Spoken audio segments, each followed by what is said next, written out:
జరిగినటువంటి కేబినెట్ సమావేశంలో గతంలో ఈ వికారాబాద్ జిల్లా ప్రాంతంలో రంగారెడ్డి జిల్లా ప్రాంతంలో ఉన్న ప్రజలకు ప్రభుత్వ పరంగా మేము ఇచ్చినటువంటి హామీ మేరకు జియో 111 ఎత్తేస్తూ కేబినెట్ డిసైడ్ చేసింది. అయితే దాని మీద చీఫ్ సెక్రటరీ గారి ఆధ్వర్యంలో కమిటీ చేసినాము. పొల్యూషన్ బోర్డు, ఈ పర్యావరణానికి సంబంధించి అటవీ శాఖ ఇతరులందరినీ కలిపి ఎట్టి పరిస్థితులలో మూసీ నది, ఈసా నది మరియు ఆ రెండు జలాశయాలు కలుషితం కాకుండా ఏ పద్ధతిలో దానికి పెట్టానో గ్రీన్ జోన్స్ కూడా డిక్లేర్ చేస్తూ మాస్టర్ ప్లాన్ కూడా ఇంప్లిమెంట్ చేస్తూ ఆ జియో ఇంప్లిమెంట్ చేయాలని చెప్పి ఆదేశం ఇచ్చినాం. బహుశా కొద్ది రోజులలో చీఫ్ సెక్రటరీ గారు వాళ్ళందరూ సమావేశమై దానికి సంబంధించినటువంటి ఉత్తర్వులు జారీ అవుతాయి. ఇది అక్కడ ప్రాంత ప్రజలకు ఒక మంచి శుభవార్త. తర్వాత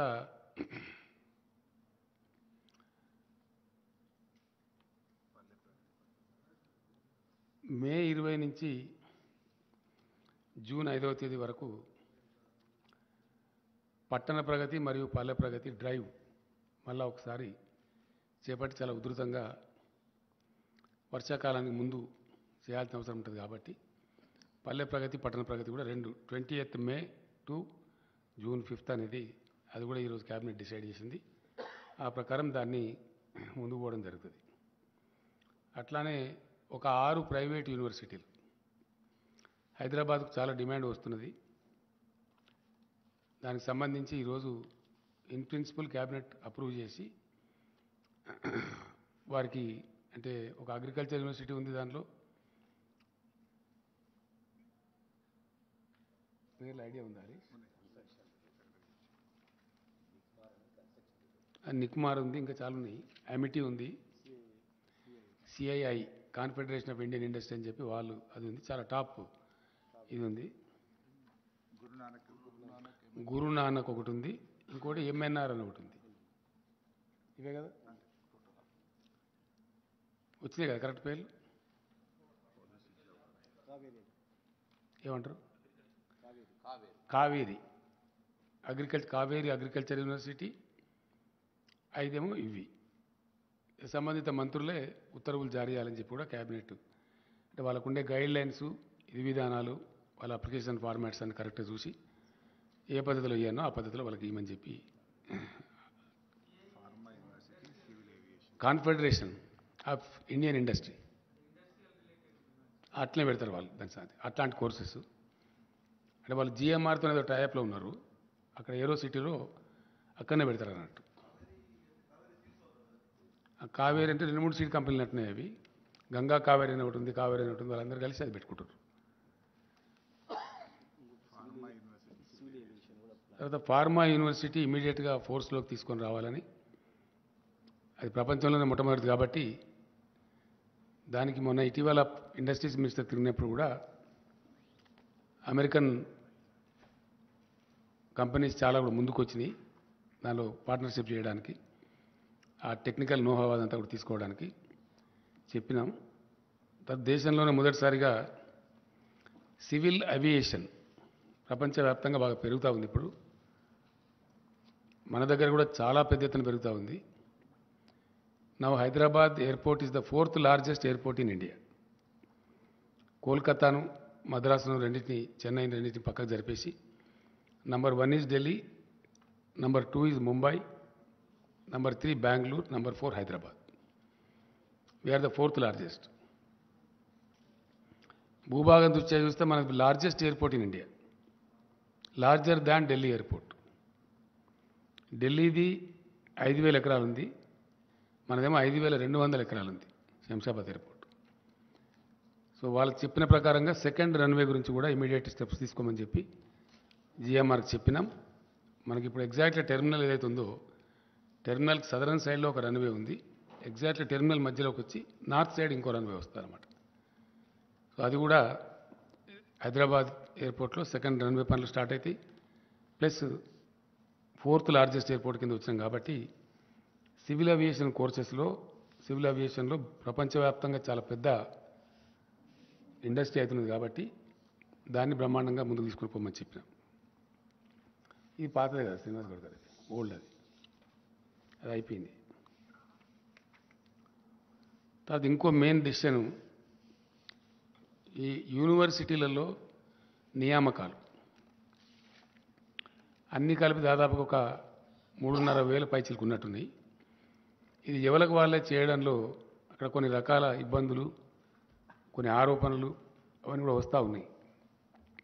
వేరే రాష్ట్రాలు పరిశీలించినప్పుడు ఒక కామన్ బోర్డు విద్యాశాఖ ఆధ్వర్యంలో పెట్టి రిక్రూట్మెంట్ చేసి ఏ యూనివర్సిటీలో టీచింగ్ నాన్ టీచింగ్ సిబ్బంది ఎంత అవసరమో తెప్పించుకొని ఆ ప్రకారం ఫుల్ఫిల్ చేస్తారు. పబ్లిక్ సర్వీస్ కమిషన్ ద్వారా కానీ ఇతర మెకానిజం కానీ ట్రాన్స్పరెంట్గా పారదర్శకంగా చేసి ఆ రిక్రూటెడ్ స్టాఫ్ను వాళ్ళకు అలాట్ చేసేస్తారు. ఆ రకంగా అది కూడా ఇబ్బంది లేకుండా జరిగిపోతుంది. దాని తదనంతరం సమైక్య రాష్ట్రంలో అత్యంత బాధాకరంగా నలిగిపోయి చితికిపోయినటువంటి రంగం మన వ్యవసాయ రంగం. పూర్తి స్థాయిలో మైనర్ ఇరిగేషన్ వ్యవస్థ అంతా ధ్వంసం చేయబడి ప్రాజెక్టులు దశాబ్దాల తరబడి పెండింగ్ పెట్టి తెలంగాణ కోసం చేపట్టబడిన అనేక ప్రాజెక్టులు అబాండన్ చేసి అనేక రకాలుగా విధ్వంసం చేయడం ద్వారా తెలంగాణ రైతాంగానికి అప్పుడు భూగర్భ జలాలే దిక్కైనవి. కరువులు, కాటకాలు, అనేక ఇతరత్ర దీనివల్ల తెలంగాణ గ్రామీణ ముఖ చిత్రం మొత్తం చెల్లాచెదురైపోయి రైతుల ఆత్మహత్యలు కూడా చాలా భయంకరంగా జరిగినాయి. ఆకలి చావులు కూడా చాలా జరిగినాయి. సరే, అనేక దశాబ్దాల పోరాటం తర్వాత సాధించుకోబడ్డ తెలంగాణ రాష్ట్రంలో తెలంగాణ గ్రామీణ ఆర్థిక పరిపుష్టి కోసం చాలా పకడ్బందీ ప్రణాళికతోని టీఆర్ఎస్ ప్రభుత్వం అనేక కార్యక్రమాలు తీసుకున్నది. అందులో భాగంగా వ్యవసాయంలో అద్భుతమైన ఫలితాలు సాధించే దిశగా అనేక ఉద్దీపనలు ఆ రంగానికి ప్రభుత్వం సమకూర్చడం జరిగింది. ఆ ఉద్దీపనలలో భాగంగా గతంలో ఏంటంటే 2 సమస్యలు బాగా పట్టిపీడించేటి రైతాంగాన్ని. ఒకటి నీళ్ల సమస్య, ప్రాజెక్టులు కాకపోవడం, కాలువల ద్వారా నీళ్లు రాకపోవడం, కరువు కాటకాలు సంభవించడం ఒక భాగం. రెండవ భాగం ఆ ఉన్న కొద్దిపాటి 600 నుంచి 900 ఫీట్ల లోతులోకి వెళ్ళి తీసుకునే భూగర్భ జలాలు కూడా కొద్దిపాటి అందుబాటులో ఉన్నా అవి తీసుకోవడానికి అవసరమైన కరెంటు చాలా అస్తవ్యస్తంగా ఉండి వందలు వేల సంఖ్యలో ప్రతిరోజు మూటలు కాలిపోవడం, తద్వారా రైతులు నష్టపోవడం, ఆ కరెంటు కోతల వల్ల వరి పంటలు ఎండిపోవడం, ఇట్లాంటి అనేక చాలా బాధాకరమైన దృశ్యాలు మనం కళ్ళారా చూసినాం. చాలా పెద్ద, అసలు సమ్మర్ వచ్చిందంటేనే ఒక భయోత్పాతమైన పరిస్థితి. రైతాంగం ఇప్పుడు కూడా అరిచేతిలో ప్రాణం పెట్టుకొని బతికే పరిస్థితులలో చాలా దీనావస్థలో ఉంది. అందువలన వ్యవసాయం చాలా ఘోరాతి ఘోరమైన పరిస్థితికి లోనైంది. దాన్ని తిరిగి పునరుజ్జీవింపజేయడానికి first step was taken by the government was mission Kakatiya. చాలా అద్భుతమైన ఫలితాన్ని ఇచ్చింది అది, చాలా చాలా అద్భుతమైన ఫలితాన్ని. అది సాంకేతికంగా భూగర్భ జలశాఖ, కేంద్ర జలవనరుల శాఖ వాళ్ళ నివేదికల్లో వెల్లడించారు. ఇండియాలో అత్యధికంగా భూగర్భ జలాలు పెంచిన రాష్ట్రం ఏది అంటే తెలంగాణ అని చెప్పడం జరిగింది. దానికి తోడుగా ఎలక్ట్రిసిటీని అద్భుతంగా తయారు చేసి, చాలా చాలా అద్భుతంగా తయారు చేసి క్లీన్ ఎనర్జీ సప్లై చేయడంలో, నాణ్యమైన విద్యుత్తును 24 అవర్స్ అన్ని రంగాలకు అందించడంలో తెలంగాణ గొప్ప విజయం సాధించింది. ఇంకా ఇప్పుడు మనకు రాబోయే రోజులలో యాదాద్రి 4000 మెగావాట్స్, ఎన్టీపీసీ కన్స్ట్రక్ట్ చేసినటువంటి 1600 మెగావాట్లు ఇయర్ 23లో మనకు అందుబాటులో రాబోతూ ఉంది. అండ్ ఇంకొక 5600 మెగావాట్స్ ఆఫ్ థర్మల్ పవర్ మనకు నెక్స్ట్ ఇయర్లో, ఇయర్ 23లో, 23 ఎండింగ్ అంటున్నారు వాళ్ళు, కొద్దిగా స్పీడ్ చేయమన్నాం కాబట్టి ఇంకో 5600 మెగావాట్లు కూడా మనకు యాడ్ కాబోతుంది.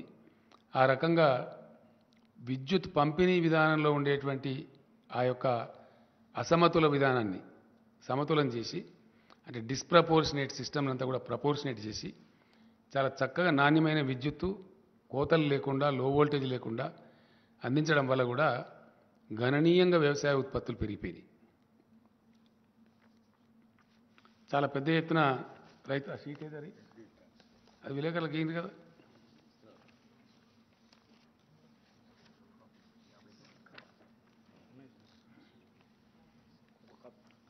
కాపీ ఏదిరా బాబు మీ దగ్గర పెట్టుకుంటే విలేకరులకు ఇవ్వాలి కానీ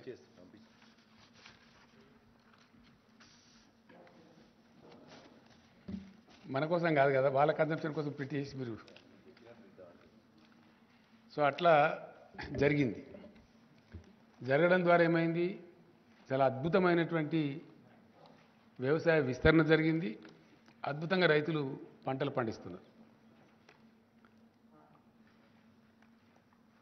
గొప్ప పంటలకు ఆలవాలంగా తెలంగాణ తయారైంది. దానిలో ఉన్న పథకాలు నేను చరివిత చరవణం చేయను కానీ పాసింగ్ రిమార్క్ చెప్పాలా. ఒకటి ఆన్ గోయింగ్ పెండింగ్ ప్రాజెక్టులను సత్వరం పూర్తి చేయటం. 2 మిషన్ కాకతీయ వార్పుడ్ బేసిస్లో ప్రపంచమే అబ్బురపడే విధంగా ఈవెన్ యుఎన్ఓ కూడా ప్రశంసలు వచ్చినాయి. ఆ రకంగా మిషన్ కాకతీయ కంప్లీట్ కావటం. 3 రీఇంజనీరింగ్ చేసి భారీ ప్రాజెక్టులకు శ్రీకారం చుట్టి అద్భుతంగా world's largest multi stage lift irrigation scheme Kaleshwaram record టైంలో కంప్లీట్ చేయటం. దాని ఫలితాలు కూడా అందుతూ ఉన్నాయి. వీటికి తోడుగా గత 3-4 సంవత్సరాలుగా భగవంతుని దయ వల్ల ప్రకృతి కరుణించి అద్భుతమైన వర్షపాతం కూడా దీనికి జోడైంది. దానికి తోడుగా కరెంటు అద్భుతంగా అన్ని సీజన్లలో ఏ మాత్రం వోల్టేజ్ ప్రాబ్లం లేకుండా సరఫరా కావడం కూడా చాలా ఇంపార్టెంట్ ఇన్పుట్ అయింది. వీటికి తోడు ప్రభుత్వం ఇచ్చిన ఉద్దీపనలు ఏవైతున్నాయో ఇండియాలో కాదు ప్రపంచంలో కూడా ఇక్కడ ఇవ్వరు. ఎకరానికి సంవత్సరానికి 10,000 రూపాయలు. No government gives in India and nowhere in the world 10,000 rupees per acre per annum రైతులకు ఇచ్చే ఒకే ఒక్క ప్లేస్ ఎంటైర్ భూగోళం మీద తెలంగాణ రాష్ట్రం. ఇండియాలో కాదు భూగోళం మీద డైరెక్ట్ బెనిఫిట్. ఏ మాత్రం దానిలో మధ్యలో దళారు లేకుండా పైరవీలు లేకుండా ఇవ్వటం. రైతులకు 24 గంటలు ఉచిత విద్యుత్ ఇవ్వడం. రైతులకు ఉచితంగానే నీటి సరఫరా చేయడం. గతంలో ఉన్న నీటి తీరువ బకాయిలు సుమారు 500 కోట్లు రద్దు చేయడం కాకుండా కొత్తగా ₹1 కూడా తీసుకోకుండా ప్రాజెక్టుల ద్వారా ఇది కూడా ఎక్కడ ఇయ్యరండి ఇండియాలో నోవేర్. మన చుట్టూ ఉండే 4 రాష్ట్రాలు కూడా ఏ రాష్ట్రంలో ఇవ్వరు, భారతదేశంలో ఇవ్వరు. ప్రధానమంత్రి గారి రాష్ట్రం గుజరాత్లో కూడా ఇవ్వరు. Nowhere in India.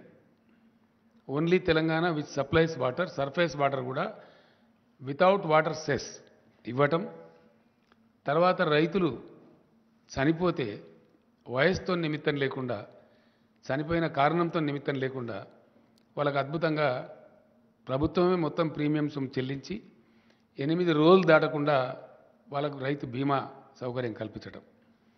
ఇట్లాంటి వాటి వల్ల చాలా అద్భుతంగా రైతులు పంటలు పండించారు. కరోనాకు సందర్భంలో చెలరేగినటువంటి ఆ మరణాలు భయోత్పాతం ఒకటే చోటకు రైతులంతా వచ్చి మార్కెట్లలో రోజుల తరబడి గంటల తరబడి ఉంటే వ్యాధి ప్రబలుతున్న ఉద్దేశంతో never before in the Indian history ఇప్పుడు కూడా లేదు ఎప్పుడూ లేదు నెవర్ అండ్ ఎవర్ 7,000 పైచిలకు కొనుగోలు కేంద్రాలు ఏ గ్రామానికి ఆ గ్రామంలో పెట్టి nowhere in India this is Telangana సైజుతో కంపేర్ చేస్తే చాలా ఎక్కువ. ఏ ఊరికి ఆ ఊర్లోనే కొనుగోలు కేంద్రాలు ప్రప్రథమంగా పెట్టి ఎంటైర్ అడ్మినిస్ట్రేషన్ గేరప్ చేసి ధాన్యం కొనుగోలు చేసి ఆ కొనుగోలు చేస్తే కూడా వారానికో 10 రోజులకో నెలకో అన్నట్టు కాకుండా జస్ట్ వితిన్ 3-4 డేస్ అది కూడా డైరెక్ట్గా బ్యాంక్ అకౌంట్లోకి రైతు అకౌంట్లోకి ఇక్కడి నుంచే డబ్బులు పంపించడం. మధ్యలో జిల్లా నుంచో మండలం నుంచో ఇంకో డిపార్ట్మెంట్ నుంచో కాకుండా finance department civil supplies corporation ద్వారా రూట్ చేసి డైరెక్ట్గా రాష్ట్ర ప్రభుత్వం వారి ఖాతాల్లో వేయడం చాలా చాలా చాలా సానుకూలమైనటువంటి ఒక పవనం వీచింది దాంతో. పంటలు పండడం కోసం ఇచ్చే డబ్బులు కానీ, కరెంటు కానీ, నీళ్లు కానీ, ఇతర ప్రోత్సాహాలు కానీ, కల్తీ లేని విత్తనాలు అందించే ప్రయత్నాలు కానీ, కల్తీ మీద first state in India to bring PD act కానీ, వీటన్నిటి వల్ల అద్భుతంగా వచ్చింది. దాంతోపాటు కొనుగోళ్ళు ఎక్కడికక్కడనే జరిగి 3వ రోజుకు 4వ రోజుకి వారి బ్యాంకులోకి క్లీన్గా డబ్బులు రావడం, అకౌంట్లో జమ కావడం ఎక్కడ ఉండదండి ఇండియా మొత్తంలో. ఏ స్టేట్లో కూడా ఉండదు, అసలే ఉండదు, ఉండదు కాక ఉండదు. ఆ విధంగా జరగడం వల్ల వీటన్నిటి సమాహారంగా రైతులు అద్భుతంగా ధాన్యం పండిస్తూ ఉన్నారు. అయితే ఇంకా చాలా ఉన్నాయి. వెరసి జరిగింది ఏంది నెట్ రిజల్టు అంటే 1 కోటి ఎకరాల విస్తీర్ణం పెరిగింది 2 పంటలు కలిపి. 1 కోటి పైచిలుకు 2014-15 to 2022 more than 1 crore acres. ఈ మల్టిపుల్ యాంగిల్స్లో ఈ పనులన్నీ జరిగేటప్పటికీ ఆలోచించిన పద్ధతిలో, ఆశించిన పద్ధతిలో అవన్నీ కరెక్ట్గా సింక్రనైజ్ కావటం మూలాన 1 కోటి ఎకరాలలో విస్తీర్ణం పెరిగి పంటలు చాలా బ్రహ్మాండంగా పండుతున్నాయి. అయితే పూర్తి స్థాయిలో రైతు వ్యతిరేకంగా పనిచేస్తున్నటువంటి ప్రభుత్వం కేంద్రంలో ఉండటం భారత రైతాంగం యొక్క దురదృష్టం పూర్తి స్థాయిలో. ఎందుకంటే 13 నెలల పాటు లక్షలాది మంది రైతులు దేశ రాజధానిలో ధర్నా కూర్చున్న పరిస్థితి మనం చూసినాం. చివరికి ఆ చట్టాలు రద్దు చేసుకొని భారత ప్రధానమంత్రే క్షమాపణ వేడుకున్నటువంటి పరిస్థితి కూడా మనం చూసినాం. అంటే ఎంత దిక్కుమాలిన, ఎంత దరిద్రం కొట్టు ప్రభుత్వం కేంద్రంలో ఉన్నదనే దానికి ఇది ఒక సంకేతం. అది యథాతథంగా మీ అందరూ ప్రత్యక్ష సాక్షులు. దానిలో ఏం డంబాచారం కానీ, మిర్చి మసాలా వేసి నూరిన మాట కానీ ఏం లేదు.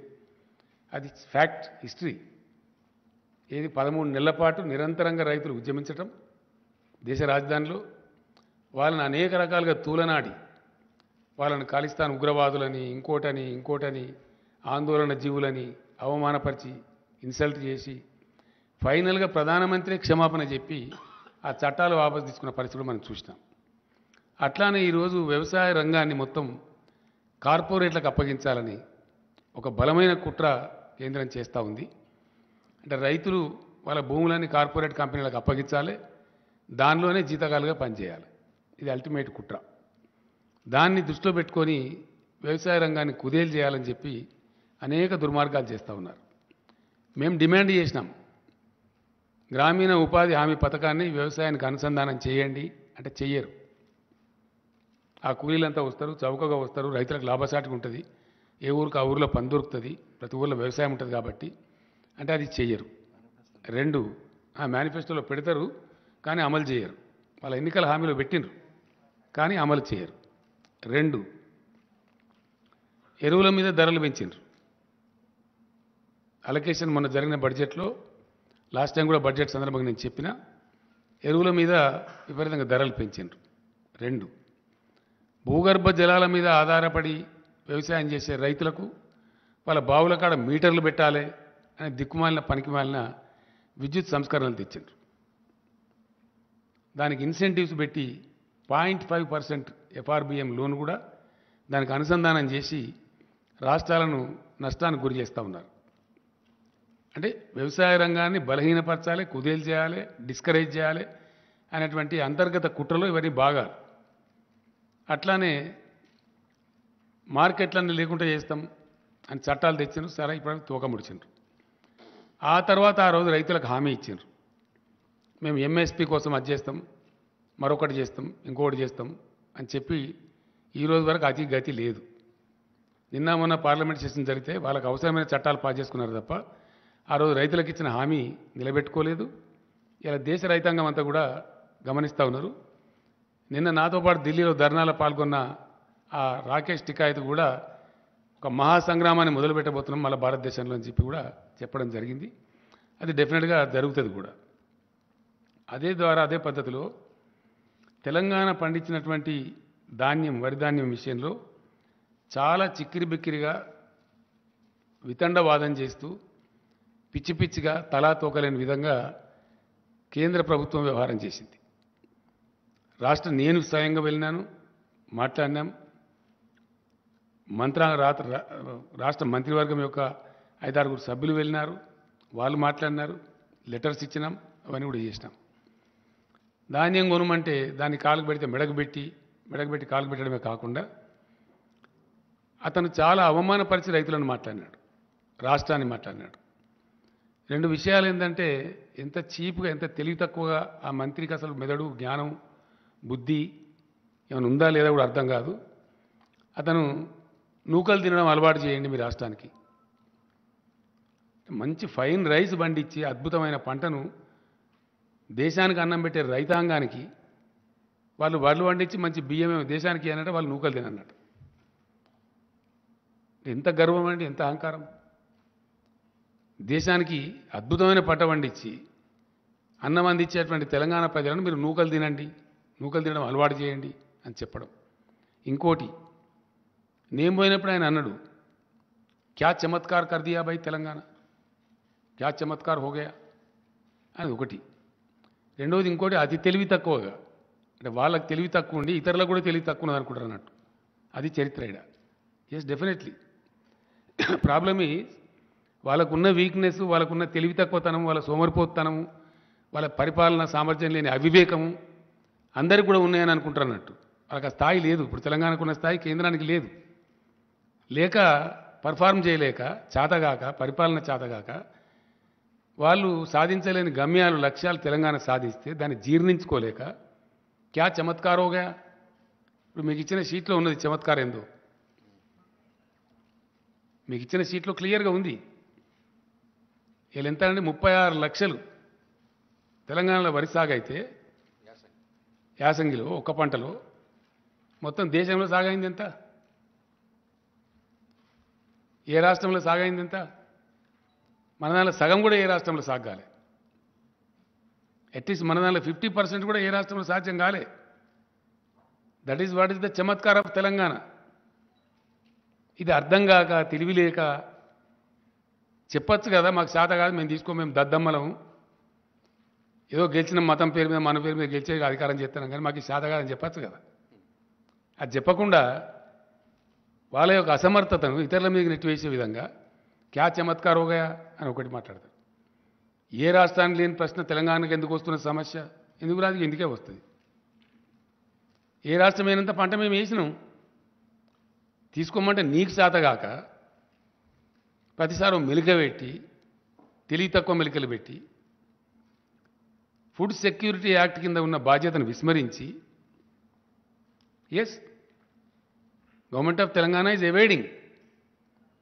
మేము ఎగుమతి చేయలేమని గత 3-4 సంవత్సరాలు అనేక వేల టన్నుల బాయిల్ రైస్ ఎగుమతి చేసి, ఎగుమతి చేయలేదని అబద్ధాలు చెప్పి అనేక రకాలుగా చేసిండ్రు. ఇలా ఏంది తేడా? దాని ఉన్నది ఏంది? బ్రహ్మ పదార్థం. దానిలో పేద బ్రహ్మ పదార్థం ఏమైనా ఉందా? ఏమున్నది దానిలో? నూకల శాతం ఎక్కువ అవుతుంది. యాసంగి వడ్లల్లో నూకల శాతం ఎక్కువ అవుతుంది. టెంపరేచర్స్ పెరుగుతాయి కాబట్టి, టెంపరేచర్ టైంలో పంట వస్తుంది కాబట్టి పెరుగుతుంది. పంటలు వచ్చేది మనకి ఏప్రిల్ మేలో, సాధారణంగా 35 degrees దాటిపోతుంది. 35 టచ్ అయినప్పుడు ఏంటంటే బ్రోకెన్ రైస్ ఎక్కువ వస్తుంది. ఆ పర్సెంటేజ్ తేడా ఇప్పుడు అంత కథ. ఏమైనా బ్రహ్మ పదార్థం ఏమి లేదు. అదేందో కథ అని అనుకొని తెలివి తక్కువతనంతో ఏందది కథ అంటే ఏంటంటే 67 కిలోల బియ్యం వస్తుందండి మామూలు టైంలో పడితే. దానిలో సగం ఇప్పుడు వస్తుంది.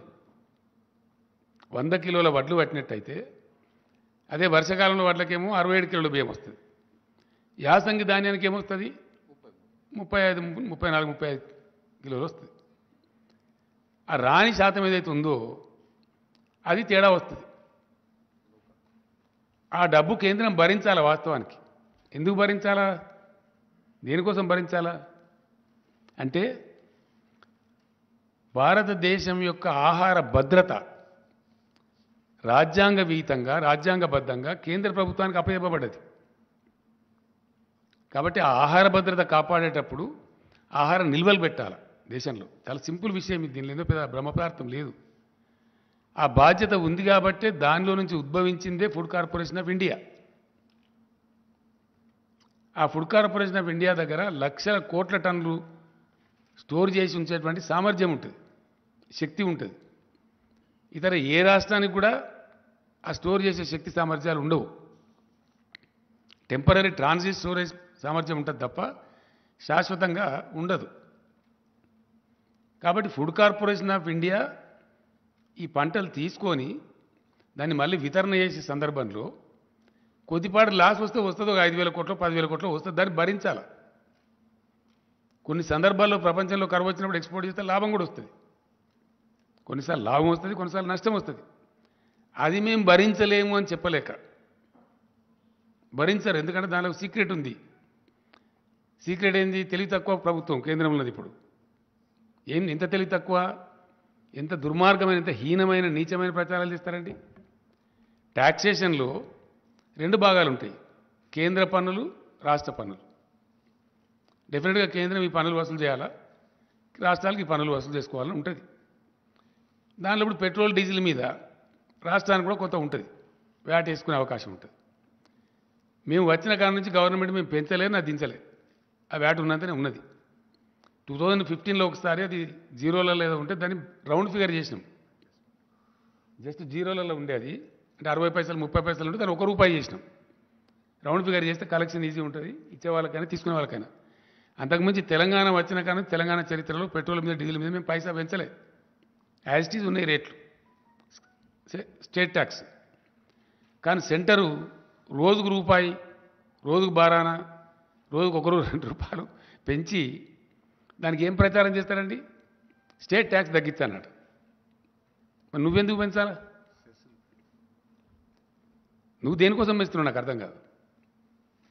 స్టేట్ ట్యాక్స్ తగ్గించాలని నువ్వు చెప్తున్నావు, నువ్వు పెంచాలా మేము తగ్గించానా? అంటే నీ జేబు నిండాలి, మా జేబు ఖాళీ కావాలి. దీని ఎన్నుకున్న ఫిలాసఫీ ఏంటండి? భారతీయ జనతా పార్టీ ఆర్ఎస్ఎస్ వాళ్ళ యొక్క ఫిలాసఫీ ఏంటంటే బలమైన కేంద్రం, బలహీనమైన రాష్ట్రాలు. వీళ్ళు ఆర్థికంగా దివాలా తీయాలి, రాష్ట్రాలు చిప్పబట్టుకొని నిలబడాలి లైన్లా, వాళ్ళ చెప్పు చేతలలో ఉండాలి. అంటే ఇది ఫెడరల్ సమాఖ్యకు పూర్తి విరుద్ధమైనటువంటి, టోటల్ అగెనిస్ట్ ఉండేటువంటి ఒక దిక్కుమాలిన సిద్ధాంతం. ప్రజాస్వామ్యం యొక్క పరిణతి, మెచ్యూరిటీ ఆఫ్ డెమోక్రసీ, ప్రజాస్వామ్య పరిణతి పెరిగిన దేశాలలో సెంటర్ నుంచి పవర్స్ డెవల్యూట్ అవుతాయి రాష్ట్రాలకు, రాష్ట్రాల నుంచి లోకల్ బాడీస్కు ట్రాన్స్ఫర్ అవుతాయి. అది టైర్ విధానం. అధికారాలను రాష్ట్రాలకు ఇవ్వాల్సింది పోయి కాంకరెంట్ లిస్టు పేరు మీద మొత్తం రాష్ట్రాల అధికారాలు కబలిస్తూ బలమైన కేంద్రం, బలహీనమైన రాష్ట్రాలు అనే ఒక సిగ్గుమాలిన సిద్ధాంతం పట్టుకొని పనికిమాలిన యాంటీ ఫెడరల్ సిద్ధాంతం చుట్టూ వేలాడుతూ కొనసాగించే దుష్ప్రచారం ఏంది? స్టేట్ ట్యాక్స్ తగ్గించమనండి, పెట్రోల్ రేట్లు తగ్గుతాయి. మరి నువ్వెందుకు ఇస్తున్నావు? ఒకవేళ భారత ప్రభుత్వం యొక్క నీతి సామాన్య ప్రజలకు తక్కువ ధరలకే పెట్రోల్ డీజిల్ అందించాలని అయితే పెంచద్దు కదా. నువ్వు పెంచి రాష్ట్రాన్ని తగ్గించమని ఎట్లా అంటావు? నీకు ఏ నోరుతోనంటావు? నీ నోరా మోరా? What it is? నువ్వు పెంచకుండా ఉండి నువ్వు తగ్గించమంటే నువ్వు గొప్ప నువ్వు అవుతావు. నేను పెంచుతా, నువ్వు తగ్గియాల. ఇది నీతా? ఇటువంటి సిద్ధాంతంతో ఫుడ్ సెక్యూరిటీ బాధ్యత మీ మీద ఉండంగా కూడా దాని నుంచి తప్పించుకుంటూ, దాని నుంచి పారిపోతూ, వెన్ను చూపుతూ చేసే అరాకిరి ఏందండి? కిరికిరి ఏంటి? ఏమవుతుంది ఇప్పుడు? ఏదైతే 30% నూకలు వస్తాయో, 30-32%, 67 సగం వస్తాయి కదా, దాని మీద వచ్చే నష్టం భరించాలి ఆ గ్యాప్. దానికి ఇంత గగ్గోలు పెట్టి గందరగోళం ఎత్తి కేంద్ర మంత్రులు ఎల్లయ్య మల్లయ్య, వాడేవాడో చెప్ప, వీడేవాడో రాను, ఇదా? ఇది ఒక గింత పెద్ద దేశాన్ని పరిపాలించే ప్రభుత్వం యొక్క నీతి? భారత రైతుల ఏడలు అవలంబించాల్సిన పద్ధతి ఇది. దీనికోసం మోరిల్లాగా నోర్లు పెట్టుకొని పచ్చి అబద్ధాలు మాట్లాడుతున్నామని తెలిసి ఆత్మవంచన చేసుకొని ఇన్ని అరుపులు, పెడబొబ్బలు, ఇన్ని కథల? ఎస్, యాజ్ ఎ స్టేట్ నీ బాధ్యతను గుర్తు చేయడం మా కర్తవ్యం. It is the duty of the government of India to maintain the buffer stocks in the interest of the food security of the country, which you are forgetting, which you are escaping, which you are running away. అది గుర్తు చేయడానికి as a స్టేట్గా మేము గడబడి చేస్తాం కదా, demand చేస్తాం కదా, అడిగినాం. Final నిన్న ఢిల్లీలో పోయి కూడా ఎక్స్పోజ్ చేసినాం. భారత ప్రజల ముందు ఈ ప్రస్తుత భారత ప్రభుత్వాన్ని దోషిగా నిలబెట్టాలి. ఎస్, కాబట్టి ఆ ప్రయత్నం కోసం ఢిల్లీ పోయి కూడా నిన్న సఫిషియెంట్గా ఎక్స్పోజ్ చేసినాం 100%. అక్కడనే నేను నా ఉపన్యాసంలో కూడా చెప్పిన, నేను అడిగిన అక్కడ స్టేట్గా सीरियस क्वेश्चन अड़िना నేను एक राज्य का छोटा सा डिफरेंस में दान खरीदने के लिए, तेलंगाना दान खरीदने के लिए क्या इतना बड़ा केंद्र सरकार के पास धन नहीं है या प्रधानमंत्री जी का मन नहीं है? ఏం లేదు, मन नहीं है. పెద్ద పెద్ద బడా బడా ఘరానా డకెయిట్ గాళ్ళు వేల కోట్లు ముంచుతారు ఒక్కొక్క బ్యాంకును. వాళ్ళని కాపాడుతుంది ప్రభుత్వం. నరేంద్ర మోడీ గారి ఘనత వహించిన ప్రభుత్వంలో అత్యధికంగా సాధించిన ప్రగతి ఏంటంటే బ్యాంకు దివాలాలు తీయించడం, వాళ్ళు సేఫ్గా పోయి లండన్లో ఉండడం. వాళ్ళని అరెస్ట్ చేయడానికి పోతే ఇదే కేంద్ర ప్రభుత్వం పెద్దలు ఫోన్లు చేసి వాళ్ళని వాపసు పిలిపియడం. అవన్నీ ఉన్నాయి, డాక్యుమెంట్స్ వచ్చినాయి, ప్రూఫ్స్ ఉన్నాయి. త్వరలోనే వీళ్ళ మొత్తం పాపాల పుట్ట బయట పెట్టబోతాం. ఎస్, ఏవైతే లండన్లో మంచిగా పిక్నిక్లు ఉన్నారో వీళ్ళ మిత్రులు, ఈ కార్పొరేట్ గద్దలు, వాళ్ళని అరెస్ట్ చేయడానికి సిబిఐ అధికారులు పోతే వాళ్ళని వాపసు పిలిపించారు. పిలిపించడంలో పేర్లు అవన్నీ ఉన్నాయి, త్వరలోనే బయట పెడతాం డాక్యుమెంట్స్, ఢిల్లీ రాజధానిలో పెడతాం. సో ఇవన్నీ చేసుకుంటూ వేల లక్షల కోట్ల రూపాయలు, ఎంతనండి ఇప్పటి వరకు 10.5 లక్షల కోట్ల రూపాయలు మాఫీలు చేశారు సావుకారులకు, సేట్లకు, బడా బడా కంపెనీలకు, ఈ బ్యాంకుల మోసాలు చేసేటోళ్లకు. ఇప్పుడు తెలంగాణలో వచ్చే డిఫరెన్స్ ఏంది? ఒక 3,000 3,500 కోట్లు వస్తుంది యాసంగి ధాన్యం మొత్తం కొంటే, అంతేనా కమలాకర్? 3 నుంచి 3,500 కోట్లు వస్తుంది. ఒక 3,500 కోట్లు 60 లక్షల మంది రైతులకు సంబంధించి, ఒక రాష్ట్రానికి సంబంధించి భరించలేని కేంద్రం ఒకడే దొంగ 21,000 కోట్లు మోసం చేస్తాడు, ఒకడు 18,000 కోట్లు చేస్తాడు. వాళ్ళని మాత్రం ఏమన్నది నిక్షేపంగా ఉంటుంది. ఒక అదానీ గ్రూప్కి ఈ మధ్య 12,000 కోట్లు మాఫీ చేశారు. ఈ మధ్యన పేపర్లోనే వచ్చింది, మీరే రాసిన వార్తలు. అది శాతనవుతుంది కానీ ఈ రైతుల కోసం ఒక 1,500 2,000 కోట్లు 3,000 కోట్లు పెట్టుమంటే అది శాత కాదు. దానికి వీరంగాలెత్తుడు, అరుపులు, పెడబొబ్బలు, కుట్రలు, అరాకిరి మాటలు, పనికిమాలిన దిక్కుమాలిన ఆరోపణలు, క్యా చమత్కారోగానుడు, రీసైక్లింగ్ చేస్తున్నారు అనుడు. రీసైక్లింగ్ చేస్తుందా గవర్నమెంట్? ఎక్కడ చేస్తారా? సాధ్యమే పనేనా? మాకేం పని లేదా? ఓ కేంద్ర మంత్రి మాట్లాడతాడు ఈ మాట, ఇంత పెద్ద భారతదేశం యొక్క మంత్రి. అంటే ఎంత నీచంగా, నికృష్టంగా రైతాంగం పట్ల, దేశ ప్రజల పట్ల ఎంత బాధ్యతారహితంగా కేంద్రం ఉన్నదనే దానికి ఇది ఒక సంకేతం. సో ఏ విధంగా ఉన్నది, ఎన్ని రకాలుగా ఉన్నది, ఎంత బహుముఖీనంగా ఉన్నది, వీళ్ళ యొక్క దుర్మార్గమైనటువంటి రైతు వ్యతిరేక విధానం అనేది ఎక్స్పోజ్ చేయాలని చెప్పి మేము సఫిషియెంట్గా చేసినాం. డెఫినెట్గా నేను ఢిల్లీలో నా స్పీచ్లో నేను చెప్పిన, మీరు ఈయనంత మాత్రాన హమారే కిసానంకు హమ్ గంగామే నై డూబ్ దెంగే, మేము ఎట్లా కాపాడుకుంటాం, మీకు ఎట్లా తెలియలేదు, మేము కాపాడుకుంటాం, మాకు ఆ ధైర్యం ఉంది, అవసరం వస్తే ఒక పూట ఉపాసం ఇంకొక ఖర్చు తక్కువ చేసుకుంటాం అని కూడా చెప్పిన నేను. దాని ప్రకారంగానే ఈరోజు క్యాబినెట్లో సాకల్యంగా విషయాన్ని చర్చించినాం. రైతాంగానికి మేము చెప్పినాం ఏమని, వెయ్యకండి, దుర్మార్గమైన కేంద్రం ఉంది, చక్కదనం లేదు వీళ్ళది, వీళ్ళ వ్యవహారం సరిగా లేదు, కేంద్రంలో ఒక విధవ పనికిమాలిన గవర్నమెంట్ ఉంది, కాబట్టి మీరు ఇతర పంటలు వేసుకోండి అని చెప్పినాం. చెప్తే పాపం చాలా వరకు 20 లక్షల వ్యవసాయం తగ్గిపోయిందండి. ఆల్మోస్ట్ 55 lakhs to 30 lakhs వచ్చింది. అంటే 36 ఉంది, దానిలో ఒక 3 లక్షలు సీడ్కి పోతుంది, ఒక దాదాపు 2-2.5 లక్షలు రైతులు తినడానికి ఉంచుకుంటారు సాధారణంగా. అంటే సరాసరి ఒక 20 లక్షల ఎకరాలలో వరి పంట తగ్గేయగలిగినాం మేము ఎఫర్ట్ చేసి. ఆ టైంలో ఇక్కడ ఉండబడే బీజేపీ మేము కొంటాము, మీరు ఎంత నెయ్యండి, కేంద్రమే ఉంటుంది అని వీరంగాలు ఎత్తి ఓ దుర్మార్గమైన దుష్ప్రచారం చేశారు. కొంతమంది పాపం ప్రత్యామ్నాయం లేక 100 రూపాయల నుండి వాళ్ళు వేసుకున్నారు, వెరసి మొత్తం మీద పంట వేసుకున్నారు. వేసినారు కాబట్టి ఇప్పుడు ఈ కేంద్రము ఈ చిన్నపాటి డిఫరెన్స్ మేము భరించము, మా వల్ల కాదని చేతులు ఎత్తేసారు. మేము చివరి దాకా ప్రయత్నం చేసినాం. ఇప్పుడు పంటలు వచ్చేస్తున్నాయి, ఆల్మోస్ట్ ఫుల్ స్పీడ్లో కోతలు స్టార్ట్ అయిపోయినాయి ముమ్మరంగా. కాబట్టి తెలంగాణ రైతాంగాన్ని ఫ్రీ సబ్సిడీ కోసం మేము ఇచ్చే ఖర్చు 12,000 కోట్లండి ఎలక్ట్రిసిటీ బోర్డుకు. రైతు బంధు కోసం రాష్ట్ర ప్రభుత్వం చేసే ఖర్చు 15,000 కోట్లు. రైతు బీమా కోసం మేము పెట్టే ఖర్చు 1,600 కోట్లు. నీటి తీర్వాలు గిటి తీర్వాలు తీసుకోకుండా ఫ్రీ వాటర్ సప్లై చేస్తాం, తద్వారా కొంత నష్టం వస్తుంది. ఇన్ని రకాలుగా రైతాంగాని కోసం ఖర్చు చేసి తెలంగాణ గ్రామసీమలలో ఆనందం రావాలి, రైతు బాగుంటే ఆయన చుట్టూండే పనిముట్లు చేతి వృత్తుల వాళ్ళు కూడా బాగుంటారు, కుల వృత్తుల వాళ్ళు బాగుంటారు, గ్రామంలో ఒక సంతోషకరమైన వాతావరణం వస్తుంది చేసిన ప్రయత్నాన్ని ఈ శిలరమల్లర కేంద్ర ప్రభుత్వం తినాకరిస్తే మేము మా రైతాంగాన్ని చెడగొట్టుకోదలుచుకోలేదు. డెఫినెట్గా ఈ యాసంగి వడ్లను ఒక గింజ కూడా లేకుండా రాష్ట్ర ప్రభుత్వమే కొనుగోలు చేయాలని చెప్పి cabinet has taken a decision. దానికి ఆ వచ్చే వ్యత్యాసం ఎంత, ఆ వ్యత్యాసానికి మేము భరించాల్సింది ఎంత అనే దానికి ఒక 4 ఎక్స్పర్ట్స్ దాంతో చీఫ్ సెక్రటరీ ఆధ్వర్యంలో ఒక కమిటీ వేసినాం. ఆ కమిటీలో చీఫ్ సెక్రటరీ గారు, ఫైనాన్స్ సెక్రటరీ గారు, అగ్రికల్చర్ సెక్రటరీ గారు, ఇరిగేషన్ సెక్రటరీ గారు. ఇరిగేషన్ సెక్రటరీ గారు గతంలో సివిల్ సప్లైస్ కమిషనర్ కూడా పనిచేసిండు, ఆయనకు అనుభవం ఉంది. ఈ 4 కలిపి మేము కమిటీ వేసినాం. తక్కువ నష్టంతో ఈ ధాన్యం కొనాలి, డిస్పోజ్ కావాలి. ధాన్యం కొనుగోళ్లకు బ్రహ్మాండంగా రేపటి నుంచే యుద్ధ ప్రాతిపదికన కలెక్టర్లతో వీడియో కాన్ఫరెన్స్ పెట్టమన్నాం, ఆదేశాలు ఇచ్చినాం. గౌరవ మంత్రులందరినీ కూడా రిక్వెస్ట్ చేసినాం.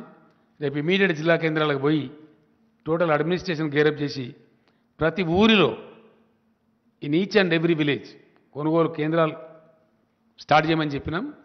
రాబోయే 2-3 రోజుల్లో మొత్తం ఎస్టాబ్లిష్ చేసి సివిల్ సప్లైస్ మినిస్టర్ గారు దానికి అవసరమైన గోనె సంచులు, మన్ను, మశానం ఏమేమి ఉంటుందో ఆ తతంగం అంతా ఆ డిపార్ట్మెంట్ చూసుకుంటుంది. దానికి ఏవేవైతే అవసరాలు ఉంటాయో సివిల్ సప్లైస్ డిపార్ట్మెంట్ వాళ్ళు కోఆర్డినేట్ చేస్తారు. ఇక్కడ సమర్థవంతమైన ప్రభుత్వం ఉంది కాబట్టి, డెలివరీ చేయగలిగిన ప్రభుత్వం ఉంది కాబట్టి, నిర్ణయం తీసుకుంటే చాలా కఠినంగా పడుతరంగా డెలివరీ చేసేటువంటి ఒక పటిష్టమైన ప్రభుత్వం ఉంది కాబట్టి వితిన్ 3-4 డేస్ మొత్తం కొనుగోలు చేస్తాం. నేను రైతాంగాన్ని విజ్ఞప్తి చేస్తా ఉన్నా, ఒక్క గింజ కూడా తక్కువ ధరకు అమ్మకండి. 1960 రూపాయల ఎంత ఉంది అది,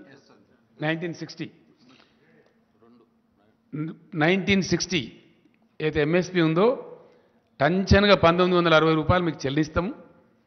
గతంలో ఎట్లయితే మీ బ్యాంకులకు వచ్చినాయో అదే పద్ధతిలో మీ బ్యాంకులకు వస్తాయి. ఈ దిక్కుమాలిన కేంద్రం మనకు మొండి చేసి చూపించినంత మాత్రం మనం చిన్నబుచ్చుకునేది ఏం లేదు. ఎందుకంటే ఎప్పుడు చూడని నీళ్లు చూస్తున్నారు, ఎప్పుడు చూడని కరెంటు చూస్తున్నారు. మంత్రివర్గంలో మాకు అదే చర్చ జరిగింది. ఎందుకంటే ఎప్పుడు ఇదివరకు లేనటువంటి ఒక ఫీల్ గుడ్, ఒక అద్భుతమైనటువంటి ఉల్లాసభరితమైన వాతావరణం గ్రామసీమలలో ఉంది. పొలాలు పచ్చగా కనబడుతుంది. పల్లె పల్లెలో పల్లేరులు మొలిసే పాలమూరులో అనే కాడ పల్లె పల్లెలో పంటలు పండే పాలమూరు కాడ అని చెప్పి ఇప్పుడు ప్రజలు పాడుకుంటున్నారు. ఎస్, అదే కవి చెప్పిండు నాకు. పీరీల పండుగ అప్పుడు గోరే టెంకన్న గారు వాళ్ళ ఊరిలో ఉండే, నేను తెల్లారి రమ్మని చెప్తే వచ్చిండు ఆయన. ఎక్కడికి పోయిందంటే అక్కడ పోయినా, మా ఊరికే పోయినా. ఇంతకుముందు ఎడారిలాగా ఉండేసారి ఇప్పుడు కోనసీమలాగా ఉందని చెప్పిండు ఆయన. అంత అద్భుతంగా పంటలు పండుతున్నాయి కాబట్టి ఆ వాతావరణం డిస్టర్బ్ చేయొద్దు, మళ్ళీ మన గ్రామసీమలలో వెల్తి తేవద్దు. సరే, మనకు 2,000-3,000 కోట్లు 4,000 కోట్ల ఖర్చు అయినా మంచిదే, రైతాంగాన్ని చిన్నబుచ్చొద్దని చెప్పి ప్యూర్లీ రైతుల యొక్క ఇంట్రెస్ట్లో ఈ కొనుగోలు చేయాలని నిర్ణయించినాం. కాబట్టి రైతులు ఎవ్వరు కూడా ధాన్యం తక్కువ ధరకు అమ్మకండి, నో డిస్ట్రెస్ సేల్. ప్రతి గింజ ప్రభుత్వం కొంటుంది, ఒకరోజు వెనుకనో ముందో. కాబట్టి దాన్ని చేయాలని చెప్పి కోరుతున్నాను నేను. మీరు తక్కువ ధరకు అమ్ముకోవద్దు. దాని తర్వాత రెండవ విషయం ఏంటంటే, తెలంగాణ రాష్ట్రం తరఫున నేను మొన్ననే చెప్పిన, తప్పకుండా నిన్న మొన్న నాకుండే చిన్న ఆరోగ్య సమస్య వల్ల ఢిల్లీలో దాదాపు 8 రోజులు గడిపిన నేను. చాలామంది మిత్రులు కలిసిండ్రు, చాలామంది ఎకానమిస్టులు కలిసిండ్రు, రాజకీయ నాయకులు కూడా కలిసిండ్రు, కొందరు ఫోన్లో మాట్లాడింది, కొందరు కలిసిండ్రు, రకరకాలు జరిగింది. భారత మేధోవర్గం మొత్తం ఆలోచిస్తూ ఉంది. అలా భారతదేశాన్ని ఇప్పుడున్న ప్రభుత్వం, అధికార పార్టీ బీజేపీ ఒక దుర్మార్గమైనటువంటి, అనారోగ్యకరమైనటువంటి, అనాలోచితమైన విధానంలో వాళ్ళ సంకుచిత రాజకీయాల కోసం మతోన్మాదాన్ని పెట్టరేగేటువంటి ప్రయత్నం చేస్తూ ఉన్నారు. అన్ని రకాలుగా దేశాన్ని దెబ్బతీసిండ్రు. జీడిపి మొత్తం నాశనం అయిపోయింది, ఎకానమీ చెల్లాచెదురైంది, నిరుద్యోగ సమస్య పెరిగింది, ఆరోగ్య సమస్యలు పెరిగినాయి, పరిశ్రమలు మూతపడుతున్నాయి, అన్ఎంప్లాయ్మెంట్ పెరిగిపోయింది, హంగర్ ఇండెక్స్లో కూడా క్షీణించిపోయింది, ఇబ్బడి ముబ్బడిగా విపరీతమైన సెస్సుల రూపంలో ప్రభుత్వం ట్యాక్సులు పన్నులు విధిస్తూ ఉంది, నిత్యావసరాల ధరలు పెంచుతూ ఉంది, సామాన్య ప్రజలు నడ్డి విరుస్తూ ఉంది. లెక్క లేకుండా అలక్ష్యంగా అన్ని పెంచడం, వాళ్ళకు ఒక అహంకారం తలకెక్కింది బాగా, నిష, అధికార నిష. ఏంది మేమన్నీ చేస్తాం, ఏదైనా రాగానే ఒకటి లో కాశ్మీరీ ఫైల్స్, లో పుల్వామా, లో తోక, లో తొండెం అని ఆ మత గజ్జికి సంబంధించినటువంటి ఒక చిల్లర షార్ట్కట్ మెథడ్లో ప్రజలను అప్పటికప్పుడు ఉద్వేగపరచడం, 10 ఓట్లు సంపాదించుకోవడం జరుగుతూ ఉంది. నిన్నకు నిన్న శ్రీరామనవమి పండుగ జరిగింది. శ్రీరామనవమి పండుగ భారతదేశం అంతా జరుపుతారు, ప్రతి గ్రామంలో జరుపుతారు, ప్రతి ఇంట్లో జరుపుతారు, అందరు పూజ చేసుకుంటారు. శ్రీరామనవమి నాడు ఇప్పుడు ఎన్నికలు రాబోయే రాష్ట్రాలలో ఏం జరుగుతూ ఉంది, ఎన్నికలు లేని రాష్ట్రాలలో ఏం జరుగుతూ ఉంది. గుజరాత్లో రాళ్ళెత్తారు, కర్ణాటకలో రాళ్ళెత్తారు, వేరే కాడ ఎందుకో వేయరు. ఎక్కడ ఎన్నికలుంటే అక్కడ డ్రామా స్టార్ట్, రాళ్ళేసుడు, ఉద్రిక్తతలు సృష్టించుడు, ఆ ఉద్వేగంలో నుంచి వచ్చేదాన్ని పొలిటికల్ క్యాపిటలైజ్ చేసుడు అనేటువంటి ఒక చిన్న ట్రిక్ పెట్టుకొని దీని ముందర ఏదున్నా సరే సమయానికి అన్ని చెల్లాచెదురైతే అనేటువంటి ఒక దిక్కుమాలిన ఆలోచనతో మొత్తం దేశాన్ని సర్వభ్రష్టం చేసే పరిస్థితి పోతూ ఉన్నారు. చాలా బాధాకరం అండి, చాలా అంటే చాలా. అద్భుతమైనటువంటి నగరం మన బెంగళూరు నగరం. అనేక ప్రభుత్వాల యొక్క కృషి ఫలితంగా అది సిలికాన్ వ్యాలీ ఆఫ్ ఇండియా అయింది. 30 లక్షల మందికి డైరెక్ట్గా ప్రత్యక్షంగా ఐటీ ఉద్యోగాలు దొరుకుతాయి.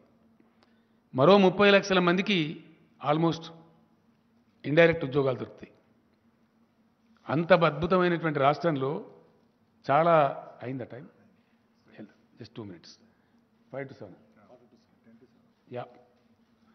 ఆ రకంగా ఉన్నటువంటి రాష్ట్రంలో 6 రకాల నిషేధాలు ప్రభుత్వం ఉత్తర్వులు ఇస్తారండి. హిజాబు నిషేధము, హలాల్ మాంసం నిషేధము, ముస్లింలు నడిపే వాహనాలు ఎక్కద్దు, ముస్లింల షాపులలో ఖరీదు చేయొద్దు, ఇంకేదో దిక్కుమాలింది అని పనికిమాలి. దీని బ్యాక్లాష్ ఏముంటుందండి? మొన్న కువైట్ దేశంలో 11 మంది పార్లమెంట్ సభ్యులు ఆ ప్రభుత్వానికి రాసిండ్రు, కిక్అవుట్. అక్కడ ఆ దేశంలో వ్యవహారం బాగాలేదు, వాళ్ళు మన దగ్గర ఉంటే కూడా దుర్మార్గంగా ఉంటుంది, వీళ్ళని ఎలగొట్టండి అని చెప్పి మాట్లాడుతున్నారు. అట్లా దాదాపు దేశం నుంచి 13 కోట్ల మంది ప్రజలు వివిధ దేశాల్లో బ్రతుకుతున్నారు. అనేక ఉద్యోగాలు, చిన్న చిన్న వ్యాపారాలు ఏదో చేసుకొని బ్రతుకుతున్నారు. ఒకవేళ ప్రపంచం వాళ్ళందరినీ తరిమేస్తే ఈ భారతీయ జనతా పార్టీ వాళ్ళని పోషిస్తుందా? వాళ్ళకి ఇండియాలో ఉద్యోగాలు ఇస్తారా? ఏం జరగబోతుంది? ఉన్న పరిశ్రమలు మూతపడితే ఇలా పరిశ్రమలో పనిచేసే కార్మికుల గత్యం కావాలా? ఉన్న ఐటీ పరిశ్రమ బిస్తర్ కడితే ఐటీ ఉద్యోగుల గత్యం కావాలా? పెట్టుబడిదారులు విముఖత చూపితే, పెట్టుబడుల వెలువ రాకపోతే, కొత్త ఉద్యోగాల కల్పన జరగకపోతే ఈ నిరుద్యోగ యువత యొక్క ఆశలను ఎటుపోవాలా? దేశం చిన్నాభిన్నమైతే మళ్ళీ సంభాళించుకోవడానికి కనీసం 100 సంవత్సరాలు పడుతుందండి. ఈ చిన్న మతపిచ్చితోని, చిన్న ఉద్వేగాలతోని, అప్పటికప్పుడు కలిగే తాత్కాలిక రాక్షస ఆనందంతో దేశం కోల్పోయేది చాలా ఎక్కువ. దేశం అతి భారీ మూల్యం చెల్లించక తప్పదు. ఎస్, ఇది చరిత్ర చెప్పిన సాక్ష్యం. ఎన్నో ఘటనలు ఉన్నాయి. కాబట్టి ఈ ఉన్మాదుల చేతిలో పడి దేశ యువత, దేశ మేధావులు కొట్టుకొని పోతే 100 సంవత్సరాలు భారతదేశం వెనుకపోతుంది. 100 సంవత్సరాలు, ఒక century. Country is going to lose a century which is disastrous, which is unwanted, undesirable.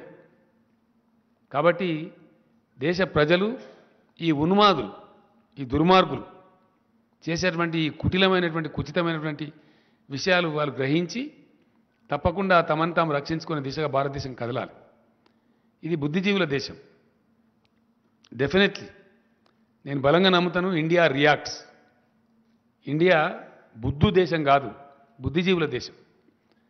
As and when given తప్పకుండా భారత ప్రజ తిప్పి కొడుతుంది, గిల్లి పడేస్తుంది. మేమేదో ఇవాళ ఉన్నామని అహంకారపూరిత మాటలు మాట్లాడి రాష్ట్రాల నుంచి వచ్చే మంత్రులను, రాష్ట్ర ప్రభుత్వాలను అరాకిరిగా మాట్లాడి, ఇష్టం వచ్చిన కథలు మాట్లాడి మేము నడిపించగలుగుతాం అనుకుంటే హిట్లర్లు, ముస్సోలినీలు, నెపోలియన్లే పోయిన చరిత్రలో. అంతకన్నా గొప్పలు కాదు వీళ్ళు. అందుకు సంబంధించి తప్పకుండా తెలంగాణ రాష్ట్రం నుంచి భారతదేశాన్ని చైతన్యపరచడంలో, దక్షిణ భారతదేశాన్ని చైతన్యపరచడంలో ఏదైతే నేను ప్రముఖ పాత్ర వహిస్తాను చెప్పినో తప్పకుండా ఆ పోరాటాన్ని బాగా ఇంటెన్సిఫై చేస్తాం. ఎస్, నేను నాకు రైతు నాయకులు కూడా ఇక్కడ కలిసినరు, మాట్లాడినరు. భారతదేశానికి ఇవాళ భారతదేశ రైతులు ఇప్పటికే సతమతమవుతా ఉన్నారు ఒక పర్ఫెక్ట్ పాలసీ లేక. ఆ రైతాంగానికి దిక్కు దివాణం లేకుండా అయిపోయింది. వాళ్ళని బికారులుగా చూస్తూ ఉంది ప్రభుత్వం, గతి లేని వాళ్ళుగా చూస్తూ ఉంది. ఏం చేస్తారు మమ్మల్ని అని అనుకుంటా ఉంది. ఏం చేసినారు? మీ మెడలే వంచి ప్రధానమంత్రితోనే క్షమాపణ చెప్పించారు. అది మర్చిపోవద్దు, జాగ్రత్త. ఇండియా రాజ్యాంగపరమైన రక్షణలు ఇస్తూ, మినిమం సపోర్ట్ ప్రైజ్కు రాజ్యాంగ రక్షణ ఇస్తూ, రైతుకు ఇంటిగ్రేటెడ్ న్యూ అగ్రికల్చర్ పాలసీ రావాలి ఈ భారతదేశంలో. ఒక integrated new agriculture policy of India రావాల్సిన అవసరం ఉంది. డెఫినెట్గా దాన్ని నేను పిలుస్తున్న ఎకానమిస్టులను కూడా చాలామందిని, అశోక్ గులాటి గారు కూడా వస్తామన్నారు, దాన్ని మొత్తం ఆ రైతు నాయకులు కూడా వస్తామన్నారు. త్వరలోనే హైదరాబాద్లో మొత్తం భారత రైతాంగానికి సంబంధించిన అన్ని రాష్ట్రాల రైతు ప్రతినిధులను, ఢిల్లీలో ఉద్యమం నిర్వహించిన రైతు సంఘాలను హైదరాబాద్కే పిలిపించి ఇక్కడ వర్క్షాప్ పెట్టి ఆ పాలసీ ఇక్కడ డిక్లేర్ చేస్తాం. గవర్నమెంట్ ఆఫ్ ఇండియా దానికి కర్మ బాగుంటే అడాప్ట్ చేస్తారు, అడాప్ట్ చేయకపోతే వీళ్ళని పక్కకు జరిపి భారత రైతాంగమే గిల్లి పారేసి ప్రత్యామ్నాయ ప్రభుత్వం తెచ్చుకుంటారు. మంచి ఆనందపూర్వకమైనటువంటి న్యూ అగ్రికల్చర్ పాలసీ ఆఫ్ ఇండియాను ఇంప్లిమెంట్ చేసుకుంటారు. అప్పుడు కలకలలాడే భారతదేశం ఉంటుంది, ఇట్లా వెలవెలవే భారతదేశం ఉండదు. రైతులు బికారులు ఉండే భారతదేశం ఉండదు, రైతులు ఇంత హీనంగా చూడబడే భారతదేశం ఉండదు. దానికోసం కూడా భగవంతుడు నాకు ఇచ్చిన సర్వశక్తులు ధారపోసి ప్రయత్నం చేస్తాం, ఆ విధంగా ముందుకు పోతాం. Thank you. No more questions today because నాకు సీజే గారితో అపాయింట్మెంట్ ఉంది. Will meet tomorrow or day after. Thank you.